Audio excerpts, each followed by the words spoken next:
ಸ್ನೇಹಿತರೆ, ಇವತ್ತು ನೀವು ನೋಡಿರ್ಬೋದು, ಮುಖ್ಯಮಂತ್ರಿಗಳು ಸ್ವಯಂ ಪ್ರೇರಣೆಯಿಂದ ರಾಜೀನಾಮೆಯನ್ನು ಕೊಡಬೇಕಾಗುತ್ತೆ.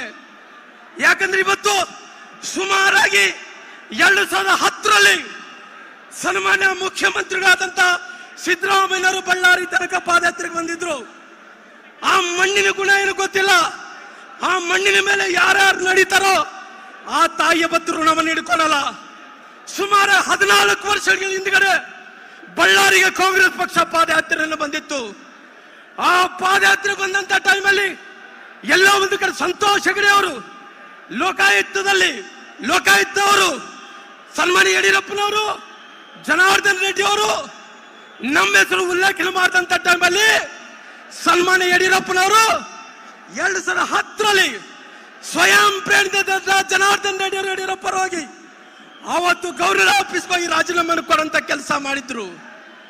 ಆದ್ರೆ ಇವತ್ತು 14 ವರ್ಷಗಳ ನಂತರ ಇವತ್ತು ಪುನಃ ನಮಗೆ ಭಾರತೀಯ ಜನತಾ ಪಾರ್ಟಿಗೆ ಯಾವ ರೀತಿಯಲ್ಲಿ 2010ರಲ್ಲಿ ಪ್ರಾರಂಭ ಮಾಡಿದಂತ ಕಾಂಗ್ರೆಸ್ಸಿನ ಬಳ್ಳಾರಿ ಯಾತ್ರೆ 14 ವರ್ಷಗಳ ನಂತರ ಭಗವಂತ ನೋಡ್ರಿ ಕಾಲಚಕ್ರದಲ್ಲಿ ಆ ಚಾಮುಂಡೇಶ್ವರ ಆಶೀರ್ವಾದದಿಂದ ಇವತ್ತು ಸಿದ್ದರಾಮಯ್ಯನವರು ಭ್ರಷ್ಟಾಚಾರದಲ್ಲಿ ಸಿಗಾಕೊಂಡು SC ಜನಾಂಗದ ಹಣವನ್ನು ನುಂಗಿ ಈ ಕಾಲಚಕ್ರದಲ್ಲಿ ಯಾವ ರೀತಿಯಲ್ಲಿ ಶ್ರೀರಾಮಚಂದ್ರ ಪ್ರಭು ಯಾವ ರೀತಿಯಲ್ಲಿ ವನವಾಸವನ್ನು ಮುಗಿಸಿದ್ನು, ಯಾವ ರೀತಿಯಲ್ಲಿ ಪಾಂಡವರು ಅಜ್ಞಾತವಾಸವನ್ನು ಮುಗಿಸಿದ್ರು, 14 ವರ್ಷಗಳ ನಂತರ ಇವತ್ತು ಪುನಃ ಸಿದ್ದರಾಮಯ್ಯ ಸಲುವಾಗಿ ನಮ್ಮೆಲ್ಲ ಕಾರ್ಯಕರ್ತರು, ನಮ್ಮೆಲ್ಲ ನಾಯಕರು ಸೇರಿ ಇವತ್ತು ಪಾದಯಾತ್ರೆ ಮಾಡ್ತಾ ಇದೀವಿ ಅಂದ್ರೆ ಆ ಚಾಮುಂಡೇಶ್ವರಿ ನಿಮ್ಮನ್ನಂತೂ ಬಿಡಂತ ಪ್ರಶ್ನೆ ಇಲ್ಲ.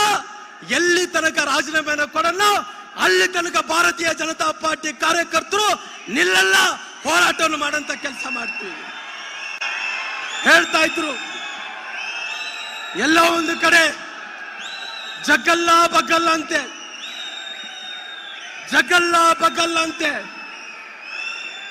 ಒಂದು ಕಡೆ ಕಲ್ಲು ಬಂಡೆ ಅಂತ ಇದ್ರು. ಸ್ವಾಮಿ ಎಂತೆಂತ ಮಹಾನ್ ವ್ಯಕ್ತಿಗಳನ್ನ ನಾವು ನೋಡಿದೀವಿ. ಜಗಲ್ಲನಂತವರು ಬಗಲ್ಲನಂತ ವ್ಯಕ್ತಿಗಳು, ಎಷ್ಟು ದೊಡ್ಡ ವ್ಯಕ್ತಿಗಳು ನೋಡಿದ್ವಿ. ಕಲ್ಲ ಬಂಡೆಗಳು ನಮ್ಮ ಭಾರತೀಯ ಜನತಾ ಪಾರ್ಟಿ ಕಾರ್ಯಕರ್ತರು, ನಮ್ಮ ಜನರು ಇವತ್ತು ಮನಸ್ಸು ಮಾಡಿದ್ರೆ ಆ ಬಂಡೆ ಪುಡಿ ಆಗ್ಲೇಬೇಕು. ಜಗ್ಗಲ್ಲ ಬಗ್ಗಲ್ಲ ಅನ್ನೋರು ಬಗ್ಗಲೇಬೇಕನ್ನಂತ ಮಾತನ್ನು ಮಾಡ್ತಿತ್ತು. ಅದಕ್ಕೋಸ್ಕರವಾಗಿ ನಾನು ವಿನಂತಿಯನ್ನು ಮಾಡ್ತಾ ಇದ್ದೀನಿ. ಇನ್ನ ಬಹಳಷ್ಟು ಮಂದಿ ನಾಯಕರು ಮಾತಾಡಬೇಕಾಗಿದೆ, ಅವ್ರ ಅವಕಾಶವನ್ನು ಮಾಡಿಕೊಡ್ತೀನಿ ಅನ್ನಂತ ಮಾತುಗಳನ್ನು ಹೇಳ್ತಾ ಇವತ್ತು ವಾಲ್ಮೀಕಿ ನಿಗಮದಲ್ಲಿ ಆದಂತಹ ಅವ್ಯವಹಾರದ ಬಗ್ಗೆ ಇವತ್ತು ಮುಖ್ಯಮಂತ್ರಿಗಳು ರಾಜೀನಾಮೆಯನ್ನು ಕೊಡಬೇಕು ಅನ್ನಂತ ಒತ್ತಾಯವನ್ನು ಮಾಡಿ ನನ್ನ ಮಾತುಗಳು ಮುಕ್ತಾಯ ಮಾಡ್ತಾ ಇದ್ದೀನಿ. ಬೋಲೋ ಭಾರತ್ ಮಾತಾ ಕಿ ಜೈ ಭೀಮ್, ಜೈ ಭೀಮ್. ಬೋಲೋ ಭಾರತ್ ಮಾತಾ ಕಿ. ನರೇಂದ್ರ ಮೋದಿಜಿ ಅವರಿಗೆ, ಯಡಿಯೂರಪ್ಪನವರಿಗೆ, ವಿಜಯೇಂದ್ರ ಅವರಿಗೆ ಧನ್ಯವಾದಗಳು.